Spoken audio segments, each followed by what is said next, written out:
गेल्या वर्षी ना मी ही ट्रिक टाकली होती आणि सगळ्यांना खूप आवडली. परत एकदा माझी चाळणी अशी खराब झाली आहे. आता वर्षभर वापरले आणि याच्यात बरंच काही अडकून बसले. नवीन चाळणी घेण्याच्या ऐवजी मग मी काय केलं, तर या चाळणीला आपल्याला करायचं आहे गरम, गॅसवरती धरायचं आहे, जसं मी इथं व्हिडिओमध्ये तुम्हाला दाखवते ना त्याप्रकारे. आणि ही गाळणी आहे स्टीलची, तर तुम्ही स्टीलची गाळणी असेल तरच हे करू शकता. जर तुमच्याकडे प्लास्टिकची गाळणी असेल तर असं करू नका. नंतर मला म्हणू नका की स्नेहा तू सांगितलं नाही. तर स्टीलची गाळणी असल्यामुळं याला आपण असं गॅसवर धरू शकतो. आणि जी काही घाण आहे ना बघा, ती जळते, सगळं धूर वगैरे येतं. तर ती घाण जी अडकलेली आहे, जी चहापत्ती वगैरे याच्यामध्ये अडकते ना, ती आहे. आणि ती छानपैकी अशी जळून खराब होऊन जाते. याचं ड्रॉबॅक फक्त हा आहे की गाळणी थोडीशी काळपट आपल्याला वाटते, पण 1-2 वॉशमध्ये ते पण एकदम क्लिअर होऊन जाते. आता याला गॅसला बंद करायचं आहे आपल्याला आणि गाळणी व्यवस्थित थंड होऊ द्यायच्या.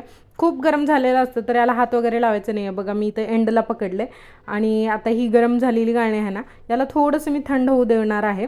एकदम पूर्ण थंड नाही, थोडं थंड झालं की लगेच मी याला घासून घेतले. बघा किती क्लीन झाली आहे. सुरुवातीला कशी होती आणि आता एवढी क्लीन झालेली आहे गाळणी. बघा इथं फोटोमध्ये तुम्हाला डिफरन्स लक्षात येईल. अजून एखादं वर्षभर ही गाळणी सहज चालणार आहे. अशा टिप्ससाठी सबस्क्राईब करा.